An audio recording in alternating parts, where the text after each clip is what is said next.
much simpler than I thought it was. And so, plug for podcasting with heart because you broke it down so well to be like, oh, I can do this. I can absolutely do this. I launched December 19th.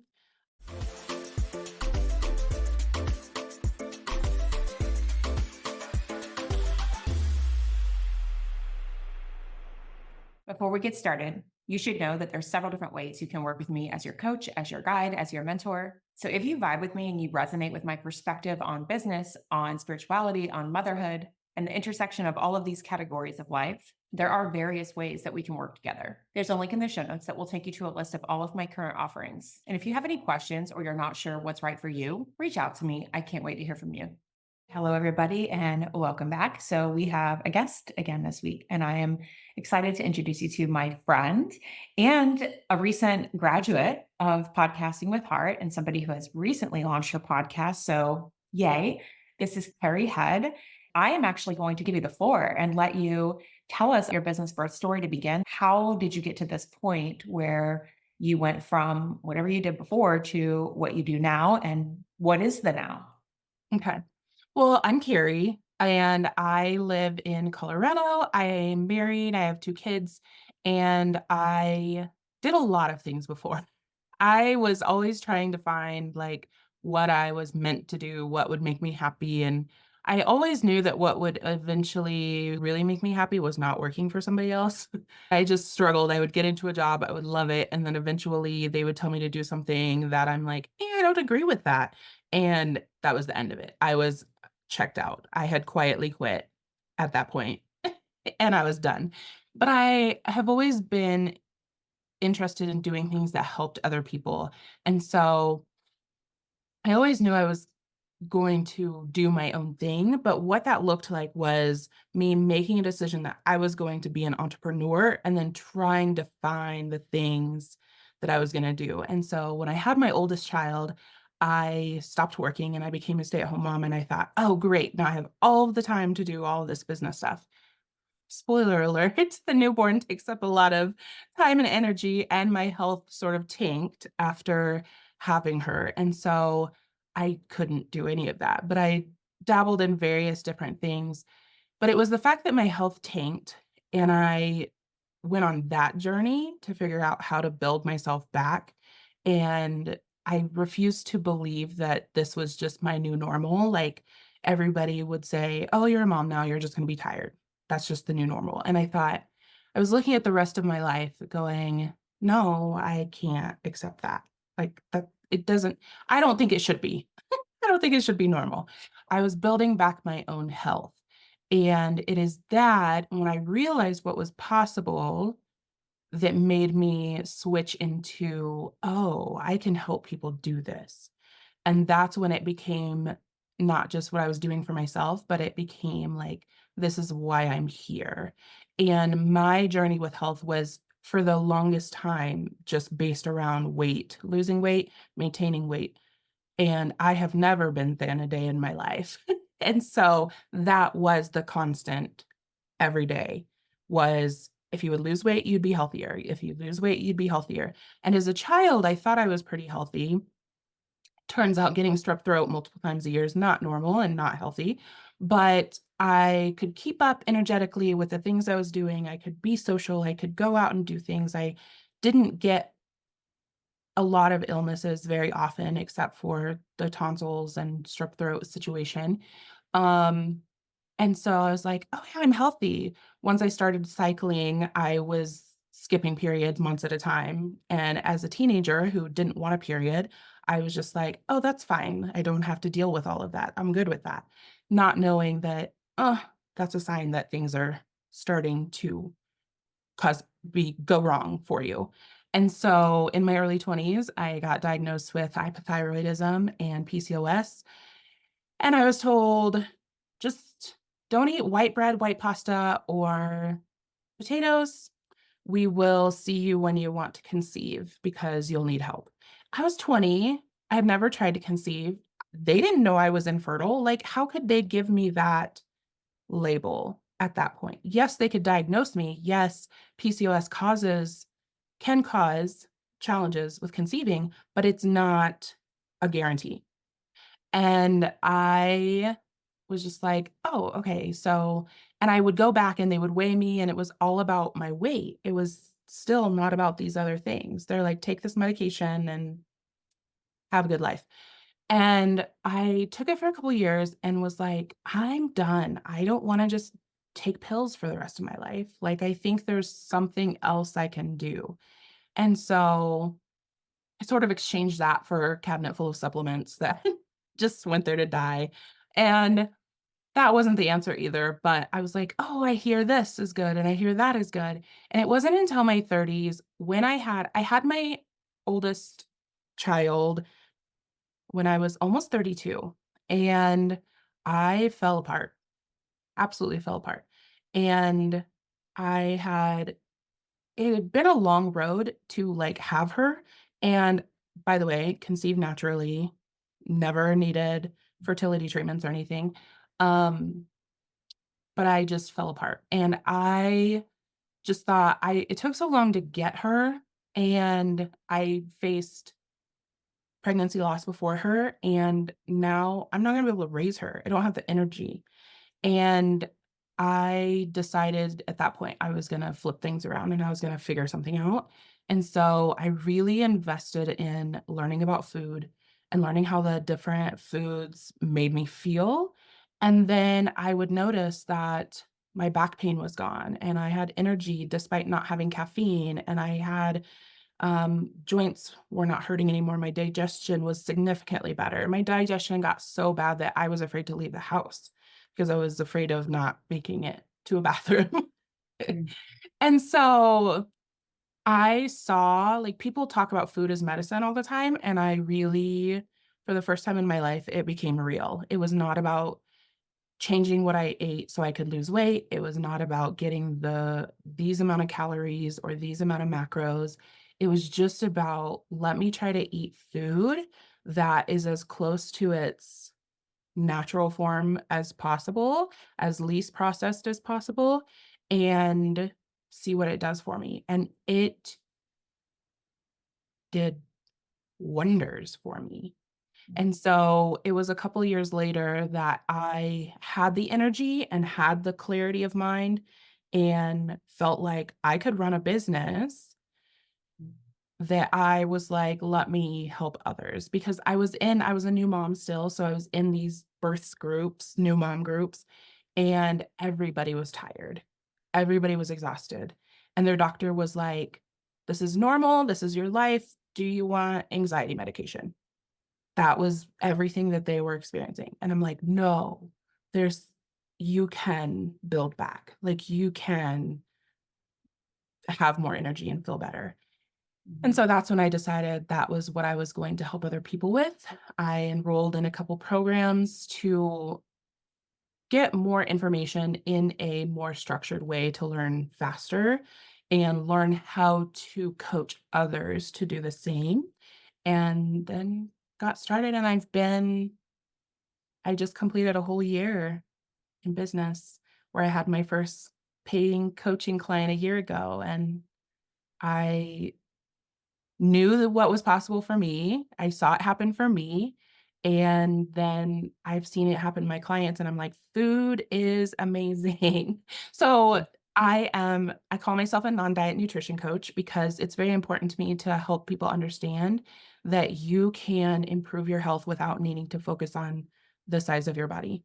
Like, there's the model of weight inclusive care or weight-centric care, and a lot of this stuff is weight-centric when you go to the doctor. In fact, there's some hospitals that if a BMI is over a certain number, it is protocol for them to address that first before talking to you about what you came in for. Commercial break. HoneyBook. I've got to tell you about HoneyBook. So I know what you might be thinking. Just because I have an online business and a podcast and I do a lot of this myself, that it must be super tech savvy. I'm not. I'm an elder millennial, self taught on all things technology. And one of the things that I found incredibly difficult in terms of technology is one of the big CRM systems when I first got into this business. CRM is client relationship management, by the way, meaning you can send contracts, get virtual signatures, you can send invoices, and lots of other things. The big one that rhymes with Tupsado, but starts with a D, I just could not get past the level of difficulty and complexity. So when somebody introduced HoneyBook to me, they had me at the option of doula when you're entering your information and you enter the kind of services that you provide. So for several years now, I've been using HoneyBook as my client relationship management system where I send contracts, send invoices, and manage those one-on-one private client relationships. My affiliate link is in the show notes. I would love it if you'd give it a trial run and see if you like it. And if you do, let me know. If you have any questions, as always, reach out. I'm so grateful for people like you and for your mission because I remember being really young, not knowing any different, and hearing the doctors, the way they spoke to my grandmother, Mm, and exactly what you're describing. It was the only thing that was discussed. Mhm. And they would often say, like, they were always so curious about why she was so healthy because she was in a large body. And they're like, "How is it that your blood pressure is great? This is great. That's great. Your cholesterol, everything is checking out fine, but you are in this large body and absolutely not." And it was just really a mind screw because they were telling her, go to Weight Watchers. So back then, the 90s, Weight Watchers was the thing. And it was like points, right? Mhm. So, and now, knowing now what I didn't know then, 1 point of artificial jello, let's say, you could have all this freaking jello with red food dye and aspartame and sugar-free jello, right? And you can have all the jello you want because there's no points, or there's like 1 point, I forget, I think it was like 60 calories per point. They probably have modified it a little bit over the years, but the premise back then, I was like, "Oh," and I remember her wanting to go to this one place for froyo. Back then, froyo wasn't what it is now. I mean, now in Florida anyway, froyo is like the thing, and my kids go berserk over good froyo. I mean, it's good. But back then, there was only one shop that we knew of anywhere near us, and it was like a British-owned little, shop, shout out Northdale Court, and they had this almost point-free froyo. I remember my grandmother would buy it in bulk because it was the only sweets she could have, but what was in that shit? What was she consuming, and how healthy really is that? And she was not able to conceive, actually, so I'm calling her my grandmother because we adopted her as my grandmother. She didn't actually have blood children of her own. She also didn't have a cycle. There were a lot of telltale signs that she actually wasn't healthy, even though her blood pressure Mhm. checked the box. She wasn't diabetic. So, like, she had no other stuff going on until she got cancer, right?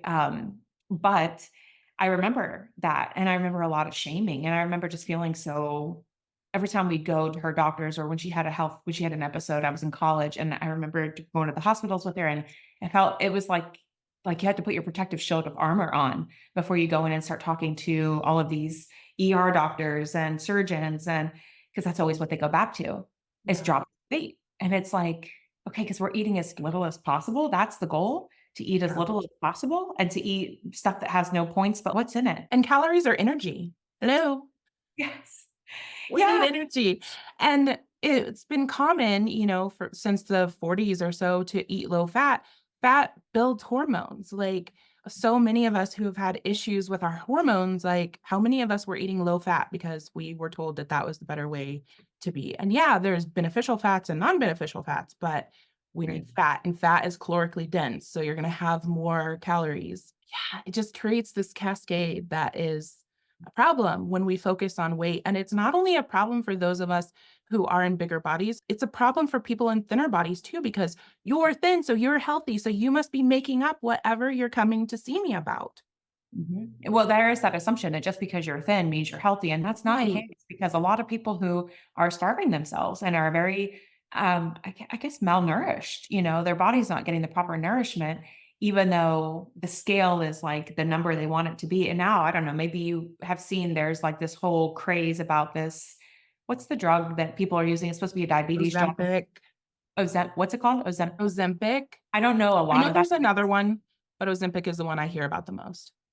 And it's becoming people are like, "Oh, bringing back this 90s trend of getting as skinny as possible," and I'm like, "Absolutely not. I, for one, will not be participating in that," and I think the kids are even getting wind of certain things because 'cause I've heard conversations about, foods making you fat, and I'm like, "Listen, if you don't have any fat, you're gonna die of hypothermia." Maybe not in Florida, but, like, other places, right? Like, we have to have this or we will die. We Mhm. need it. This is why whales have blubber. This is why polar bears have so much fat. I'm like, "Fat is not bad. You have to have fat."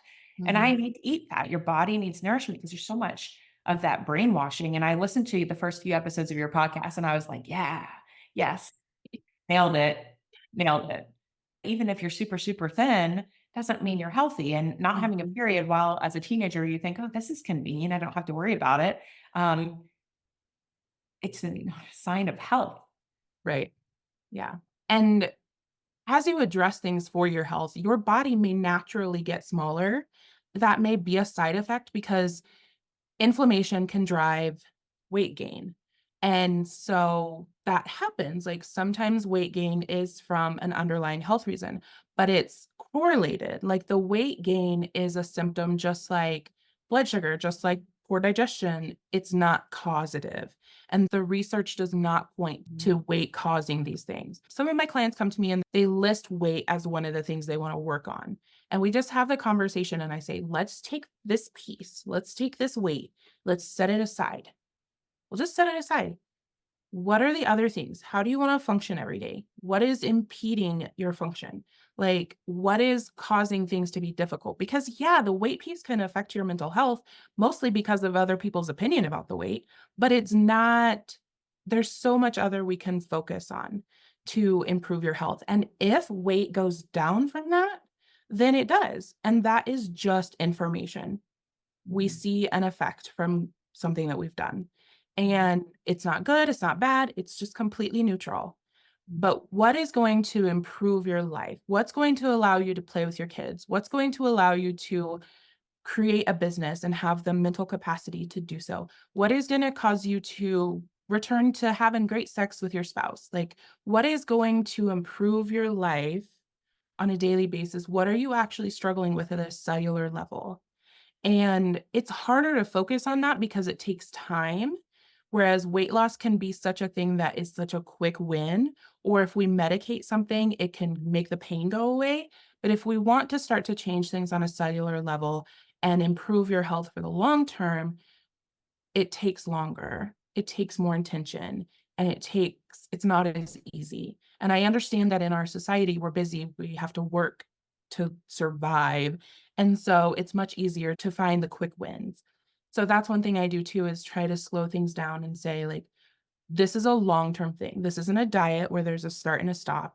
This is just how you're gonna start to live for the rest of your life to support your longevity, to despite chronic illnesses, because I still have a thyroid problem and I still have PCOS. That doesn't go away, but how it affects me changes. I can put it into sort of a remission or sort of a non-symptomatic, or I can have the symptoms come back. And I've seen that happen, and it's okay. I know what to do to kind of get it back under control. But let's look at how we can improve your life because I feel like our health, I've gotten on this kick lately where I feel like my health is a resistance to the world because I'm like, there's not anybody else that cares. I mean, my family does, of course, but like nobody else in this world is invested in my life and the longevity of my life. So, what can I do to be invested in it? Because I do want a full, long life for as long as I can be here and I deserve it.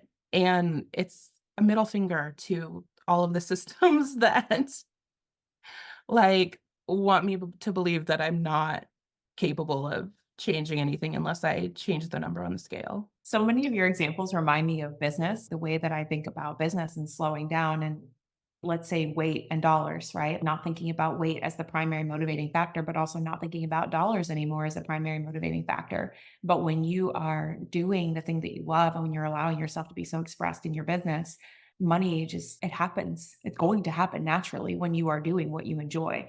We're rewriting so much of the conditioning and the hardwiring that we experienced up until we became, this certain point in our lives, probably around the time we started having babies, and you wake up with this new consciousness, really.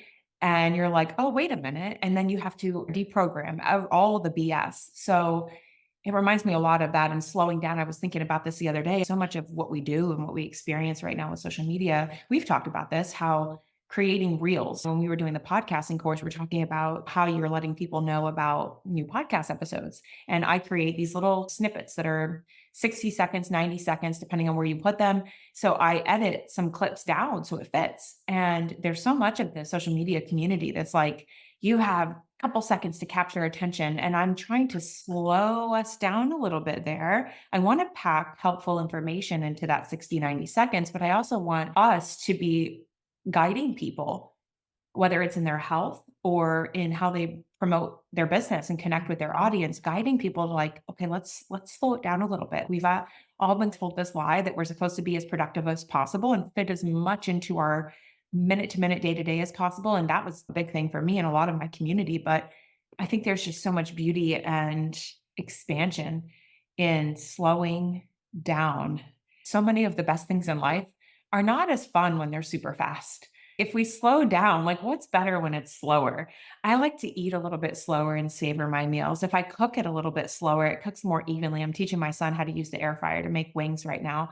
And I was like, okay, so you don't want to turn it on the highest temperature. It's going to burn the outside and the inside will be raw. So we're actually going to, he's like, but it'll cook faster. I'm like, not the point. Okay. We want it to cook nice and evenly so you enjoy it when you eat it. Your mornings are better when they're slower. Sex is better when it's slow. Like, think about all the things in life that go a little bit nicer when they're not rushed. Having a baby, giving birth, Yes. slowing down. We're trying to slow down all of the OBGYNs. Like, hey guys, there's actually not a rush in the absence of a real complication, right? But most of the time, why are we rushing? Like, everything is rushing. And it's one of the things I hate about, I don't know, this is a bit of a side tangent, but YouTube, when the kids want to watch YouTube, I will let my daughters watch it when I'm doing their hair, but I almost always make them turn the volume all the way down. Because if you've noticed on some of these kids stuff on YouTube, they speak as fast as they can, high pitched because they're trying to keep the attention. I'm like, what is that doing to her little mind? To me, it's like my body's rejecting that sound. And it's just so stimulating. And I'm like, we're going to watch with the volume off. And it a little bit changes the experience. And usually they're watching like crafty things that are really satisfying to watch, like people painting things and whatever. But I do see that that's an issue because I think that kids are, it's a bit of a, it's a bit of a dopamine hit too, right? Like that, like instant excitement. And it's like, okay, slow it down, slow it down. And so whether it's, taking a longer term approach to your health, your wellness, or a longer term approach to your business, I no longer put the same value to 10K in 10 days that I used to think was the way to build a successful business. Now I feel like slow down. Are you going to be in this for the long run? Are you taking care of yourself for the long run? Like January 1st resolutions. I'm sure you've seen it. Like January 1, this is what I'm doing. And a couple days ago was supposed to be, what was it? The biggest failure day of the year? Quitting day was Quitting day. Friday, Quitting day. National Quitters Day or whatever. Like the majority of people have quit their resolution by that day. And I did a story on my IG about it because I was like, how many of those resolutions that they quit were weight related? And it's just weight loss is not sustainable and it's more detrimental to your health to cycle your weight than to be overweight. And I just did an episode about that, so I did a lot of research on it, but the weight cycling causes more health concerns than just being in a bigger body over the course long term. Oh, you just had an episode come out on it? Yeah, my most recent one was on weight-centric versus weight inclusive. Okay, I did hear that one. Yes. Yeah. Okay, am I caught up? I'll just make sure I'm caught up. Yeah. I don't listen to very many podcasts, but I do enjoy listening to yours, partly because you're my friend. You also took my course. Before we talk about the show, when you start working with somebody, so I guess for anybody who's like, you know what, I actually do want to take a different approach. What is your cosmology when it comes to health and wellness? Where's the starting point? So I have everybody do some paperwork and it's not labs, it's questions. And the answers to those questions can point me to what's going wrong at a root level, like what's going on underneath that we can't see. And your symptoms can tell me where do we need to focus to start strengthening that area. And then we start from there. Over the course of 3 months or 6 months, we meet and we talk about what are your long-term goals and then what are the short-term goals that we can change the behavior on. So sometimes that's as simple as if you could add a protein to every meal instead of having it be carb heavy. I do not demonize carbs, but put some clothes on your carbs. Don't eat them naked. Have protein and fat with them as well, because that helps sustain your sugar over time. and you're not doing the crashing. And so add a protein with your meal. Like we do the quick wins. Are you having trouble sleeping? Go out in the sun earlier in the day. That starts to reset your circadian rhythm. We work on the what are the behavioral things you can do that are accessible to you. Everybody has different financial capabilities, they have different time constraints, and I understand what are the things that are causing you struggle here. And then we look at what are the simple ways to start to change your meals. I do have people keep food journals, not counting calories, but just telling me what ingredients they ate. And then also listing their energy, their bowel movements, because we talk about poop, because that tells you information, and then supplements and how much water are you drinking, and then I can connect dots. And then if it's like, "Hey, we need to start to eat a little more protein," I'll say, "Here's your meal, here's what you ate yesterday, add this to this, add this to this," instead of, "Hey, go clean out your kitchen, throw everything away, and start over with foods you may not even know how to cook." And so we do a little at a time. I have people usually start with 1 meal a day, starting to change it, and my preference is breakfast because it sets off your whole day and it helps you create energy first thing in the day, and then if you double fist Oreos later in the day, then it is what it is, and you'll restart in the morning with things that support your energy. We start simple, we start with where are you at, and what little things can begin to tweak that for you. I love the root cause approach, especially the more I become aware of how Western medicine operates. Since I've taken a more active role in caring for my dad and being his person in that capacity, seeing the Western band-aids for everything, it's infuriating. And I don't know how much of this I've shared, but with his permission, I'll share more eventually. But he did work with an Indian doctor who practiced Ayurveda, and I loved their intake. I was there for the intake video, helping. English is his second language. He speaks fine, but sometimes people don't always understand, especially when we have somebody who English is their second language as well. I need to be the in between, right? Right. Their intake was just, it really, I appreciated it because they weren't asking the same things as Western medicine doctors were asking. They were going to root cause and they were saying within this many months or years back, have you had any significant life events that were stressful?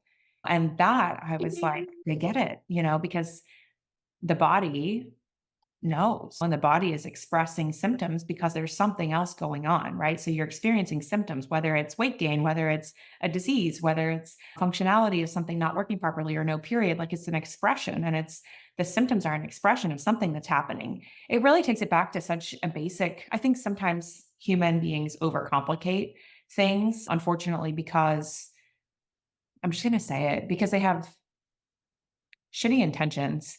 And so when profits are your primary motivating factor, you overcomplicate things to create a scenario to make people believe that that's the thing that's wrong. And now this is the solution that we have, and this is how much it costs. So bring out your credit card.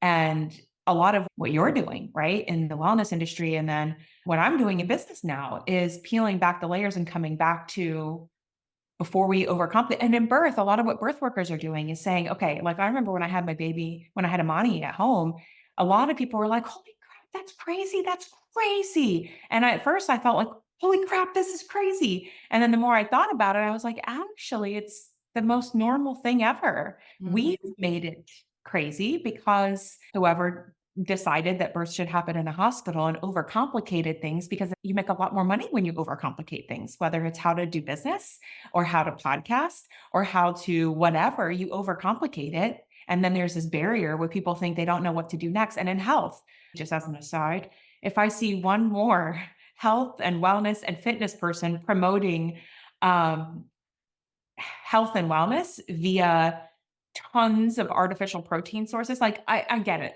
There's times I like protein shakes, right? But I mean, oh, I'm struggling to say it because I feel like probably I don't want to offend anybody. To each their own. Okay, drink the thing if you want, but like the protein milks, I don't know. Some of them are probably decent ingredients, but some of the ingredients, when I see what these certain wellness influencers are promoting, and it's these protein milks. And when I look at them, and I bought some of them, and then I go look at the ingredients, I was like, holy shit! Like I don't think that that's Yeah. When I weigh the benefits versus the risk, like, I don't know if that's really great for me. Yes, Mhm. I'm counting more of the protein grams, but at what cost? Yeah.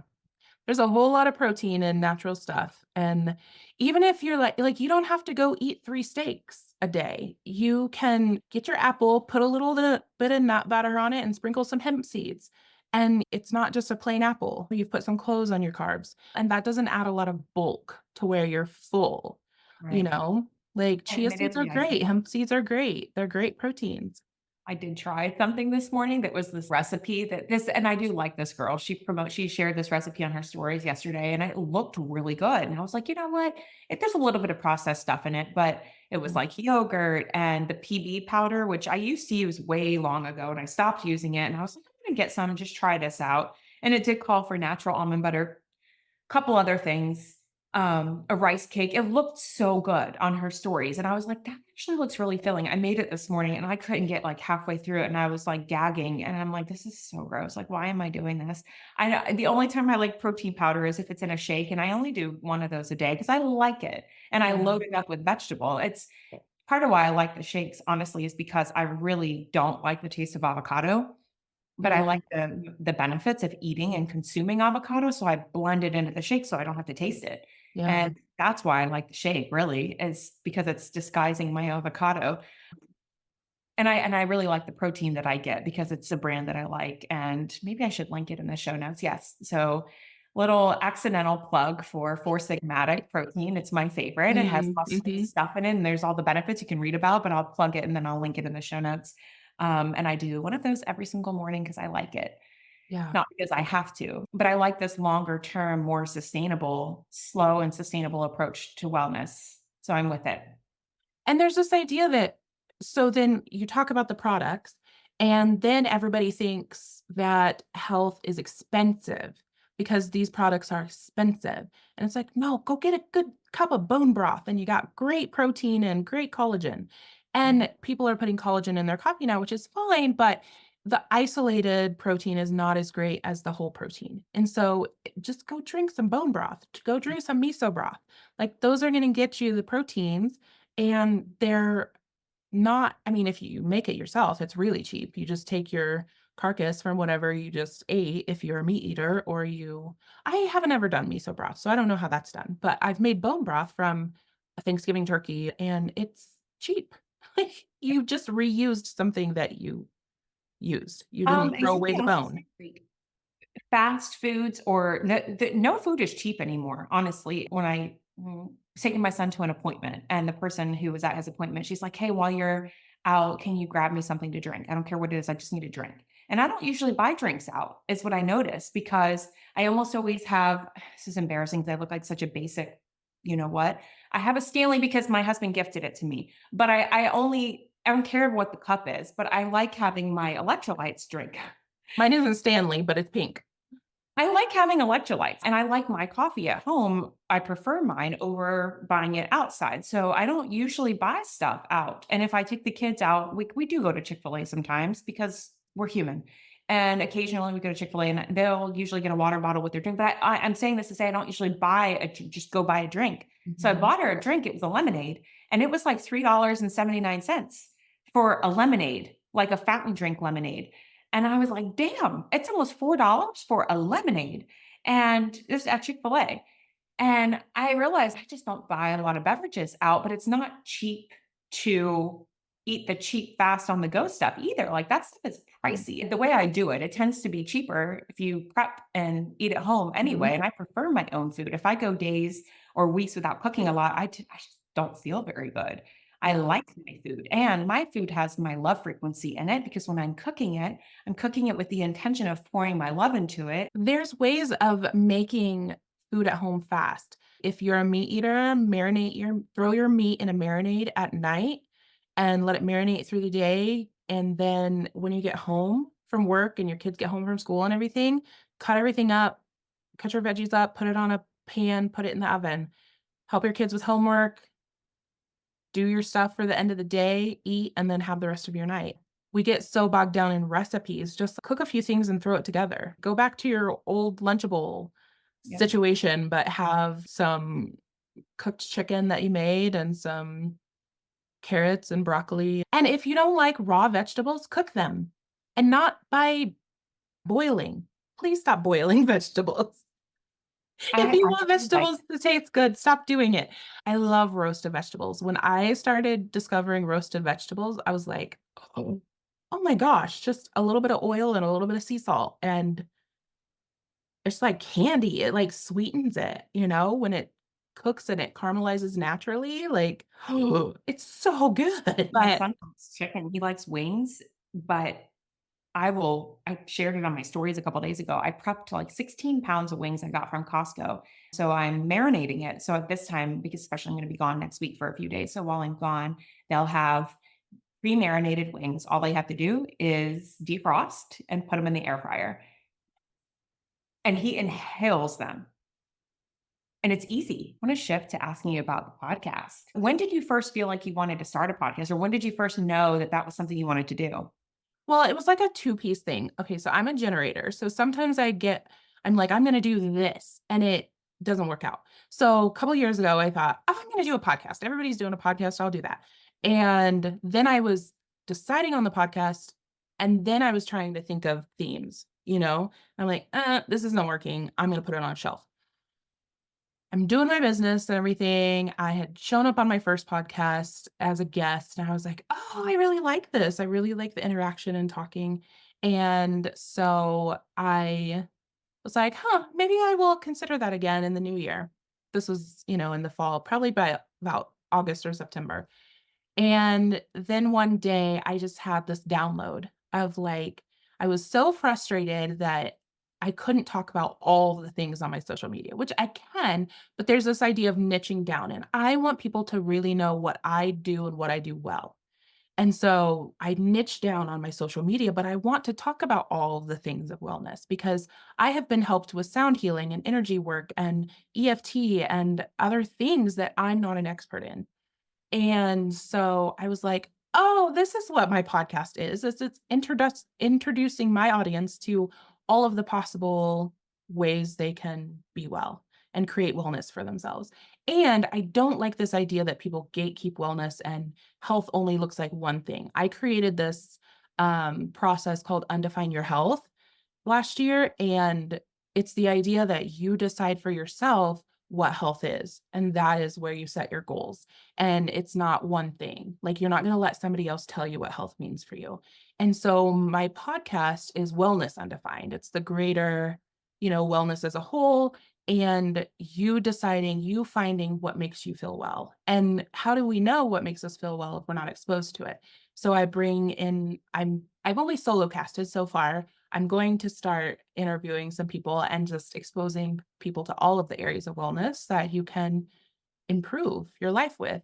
And so when I finally had that moment of like, I'm going to do this podcast, 2 days later, you started talking about, "Hey, I think I'm going to share what I know about podcasting." And I'm like,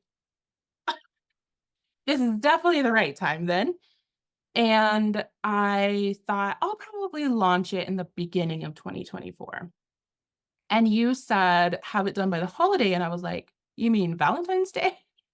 I could not conceptualize that I could be launched by Christmas because I just thought there was so much involved. And then as we get into the podcast course, I'm like, there's not a lot of involved. Like, yeah, there's marketing it and doing this and that, but like the creation and putting out of the podcast, it's so much simpler than I thought it was. And so, plug for podcasting with heart because you broke it down so well to be like, "Oh, I can do this. I can absolutely do this." And so, yeah, I launched December 19th. I had big grand plans of having a lot of episodes, and I didn't do that, and that's okay because we're doing the slow game. My podcast is going to be here for years, and we're gonna have a lot of amazing conversations, and it doesn't all have to happen right now. So I'm getting the kinks out, I'm getting my process and getting into, the swing of things, and I'm excited. That's so good to hear. And by the way, so December 19th is like 5 days after our last call. for podcasting with Heart. Mhm. We wrapped on December 14th, if I remember correctly, because it had to be done before my kids' winter break. That was the way I scheduled it. And so you were like, bam. And to hear that it was actually easier than you thought it was going to be brings me so much relief because I don't know, I think I told you the story of how when I bought my first microphone, not this one, because I had to replace it. My daughter took my first one and broke it. But I bought it and had it for a year and a half before I actually started using it for all of these reasons. And part of that was because I thought it was going to be just way too much. And it felt like such a steep hill to climb. And once I got into it, I was like, oh my God, this is so much easier than I thought it was. And then when I started editing it myself, I thought, damn, this is like really not as hard as I thought it was going to be. So during the summer, the podcast took a bit of a summer break, which coincided with my life. And during that summer break, I was learning how to edit. You know, one of the things I did in my spare time while I had three kids at home was learning how to edit my own show. And then I'm like, oh my God, this is not hard. This is so not hard. And then I thought, well, is it just me thinking it's not hard? Can I teach it to other people? The goal would be to teach it to other people in a way that it's also not hard for them, right? And yeah, if you can release perfectionism and just allow yourself, like you said, I didn't have all these episodes. Okay, and now you're moving forward and you're in it for the long game, this nice, slow and steady long game. And I don't think anybody who comes and listens to your show is like, you know what, she didn't launch with 4 episodes. I'm pretty sure I'm not gonna listen to her again. Like, that's I don't think we're doing that anymore. Permission granted to every single entrepreneur listening. Like, if you think that podcasting has to be whatever you think it has to, it really doesn't. And Yeah. would you agree that, like, if you can log into Zoom, if you can post anything to social media, if you can navigate an iPhone, then you can podcast? Yeah, or an Android. I'm not an iPhone person. That's right. That's right. So, shout out for Android. But yeah, the biggest frustration I had was trying to get my intro in. It wouldn't do what I wanted it to do, and I was getting frustrated. That was the biggest frustration. But that intro is done now. So I don't have to do it every time. It's done. Yeah. And Yeah. so I just add it in. So whatever was causing me frustration there, I don't know, but I won't have to do it again until I decide to have a new intro. And Mhm. so like, yeah, it's the slow roll. Like, and I have decided to not, I have this issue of constantly checking. So I'll post social media and I'll constantly check, who's liking, who's responding, what are my analytics? And I'm like, I need to let that go because it's the slow roll. Business is a slow roll. If we have a job, the longer you've worked for somebody else, the harder this is to break this habit. You do your work and then you get paid on Friday, every other Friday, every Friday, whatever. Business is not that.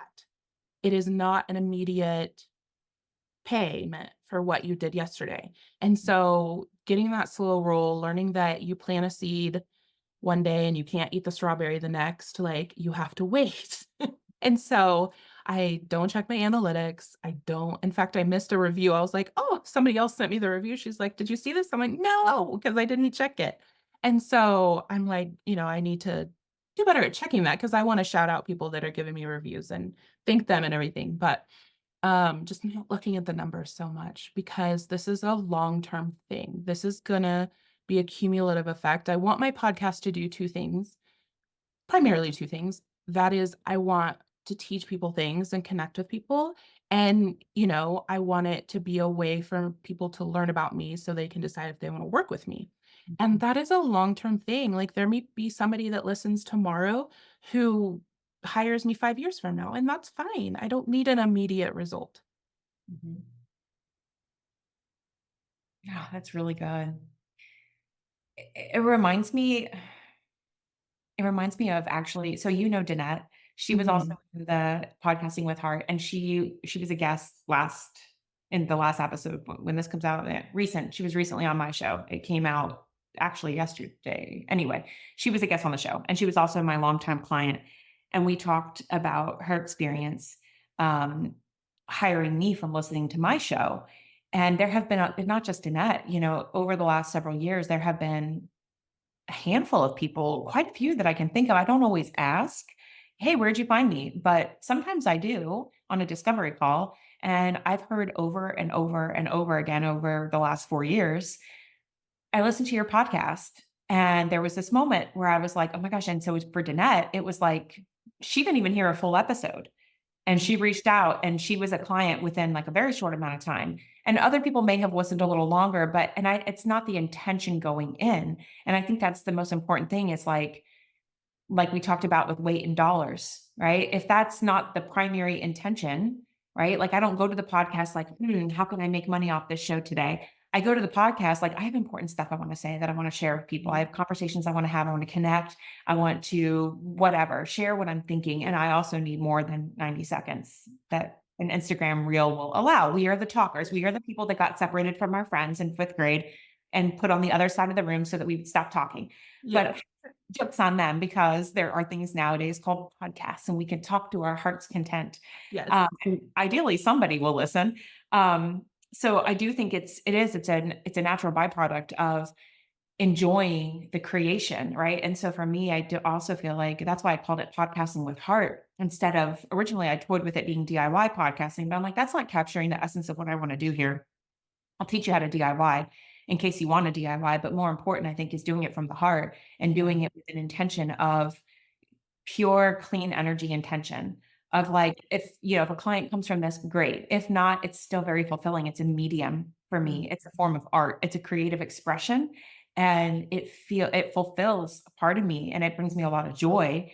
And so I think I think that can be felt, and that is for those of us. I heard this, Gary Vee talks about this sometimes, how lots of people start podcasts, but a lot of people don't stay in it because they wanted quick money, quick clients. And Yep. even my dad, I love my dad, but I've shared this story before too. Anybody who hasn't heard it, when I first told my dad I had a podcast quite a while ago, he was like, "What is that?" And I explained it to him. He's like, "That's great. How much money do you make off of it?" And I was like, "Oh, dad, it was sweet." And he didn't mean it, but it was, Yeah. um, yeah, it was very cute. And I wanted to also speak to what you said about your statistics. Well, funny enough, right? Like I am a very numbers driven person. That was my upbringing, like grades, straight A's. I'm Mhm. quad left in human design. Like I'm all about logic and structure and numbers. And when I had a very unhealthy relationship with my body, I was very hyper focused on numbers, the number on the scale, the number of calories, the number of sugar grams, all of these numbers. Even approaching my first birth, I was so unhealthily attached to numbers. And there came a point when I was prepping for my second birth where I was like, you know what? These numbers. Like, I don't care. I don't need to know because some of them are not actually helpful. And after I had my second child, when she was about one, I remember her walking behind me in the bathroom and getting on the scale. And I was so triggered and it brought up so much of my unhealthy stuff that I was like, okay, the scale goes in the trash today. And I threw my scale away. And she's 7 years old now, and I haven't weighed myself since. I had to during my third pregnancy, but I asked the people at the doctors not to tell at the midwife's office not to tell me unless it was alarmingly, an issue. But I would turn, I'm like, I don't need to know. And they're like, you don't want to know? And I was like, no, I really don't care. I don't care anymore. So it's been a big healing thing for me to release the numbers. But I say all that to say, I was podcasting for like, I don't know, a year and a half, and I never checked my stats. I was just out here living my best life, like talking and talking and talking. And one day I was like, oh, and I wandered into the section of my host where I used to host in Libsyn. I don't anymore. Now I host in Spotify, but I wandered into Libsyn in this section and I was like, stats. And I just kind of very, like here I had been podcasting, I don't know, probably over a year. And I went and I was like, I wonder how many people have listened. And there was like 30,000 something downloads. And I'm like, "Oh shit, that's a lot. That was more than I thought it would have been." And I had no idea. And I celebrated and I had this moment. So I still have to have this like, I step away a little bit and I'm like, I really don't need to know. And to be honest, even if there were 5 people listening to an episode, it doesn't sound like much, right? And what we're seeing in the online business world and the podcasting world, people that are like, I've had 1 million downloads. That's awesome. I have not.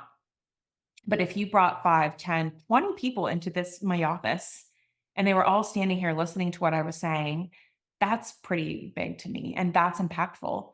And I have been also healing my relationship with things like stats because so much of the business world um, attaches success to dollars to stats, to your engagement, to your audience size, to all of these things. And I kind of have reached a point where I'm like, I honestly just don't give a shit. I care about people. And whether it's one person, five people, or 50,000, I don't know even what my stats are right now. Last time I checked, it was probably 60,000. That 60,000 times somebody has hit play. Like, what? That's more than I could have ever thought possible. Yeah. Um, so that was what I wanted to share back. Yeah. And my question to you too is, okay, so reflecting back on your experience with launching the podcast, the harder thing for you, you said, was get something that you were fumbling with the intro. What has been, if you had to say like your biggest piece of advice for anybody who's like, gosh, I kind of want to start a podcast, but I just think it'll be too hard. Like, what's one thing that you would tell somebody about starting a show? I would oh, just one.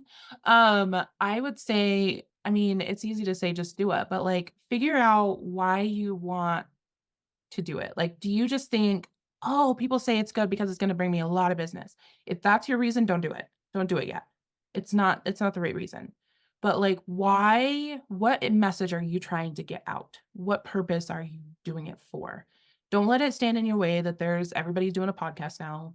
So what? I don't listen to every podcast, do you? Like, I listen to the podcasts that resonate with me, and I don't resonate with the people who are having millions of downloads. Like, those are not my people that I'm listening to. So, if you have this idea that nobody's gonna listen to you because you're just one person, like, somebody will listen. Somebody would rather hear you than somebody else. And so, if you have a true message to get out, like, do it and don't overcomplicate it. Yes, there people are doing giveaways and there's all kinds of ways to bring traffic to you. But if you think, "Oh, that sounds really overwhelming," I thought I was gonna have this big grand opening type thing in a party, and I didn't do it, and that's fine. I can do it a week from now. I can do it a month from now. I can do whatever I want. There's no rules. So, like, just do it. Just get on, practice recording, download Auto AI or some kind of voice note app, and just riff on something. And then listen back to it and think, like, if you were somebody that needed to hear what you just said, would you find value in it? And if the answer is yes, go record a podcast. Because other people will find value in that. Just talk to who you were 5 years ago. What did you need to know? That's what I do a lot because there was a lot that I needed to know several years ago about all of this, and it took me a long time to learn it. So I just speak to myself and remind myself that my value is in things beyond the number on the scale. I'm so here for it. Thank you. You're Thank you. welcome. And thank you for hanging with me. And thanks for sharing all your stuff. I'll share links to your socials and all the places so people can connect with you. This has been awesome. I Thanks for appreciate it. having me on. Yeah, it was my pleasure. Thank you.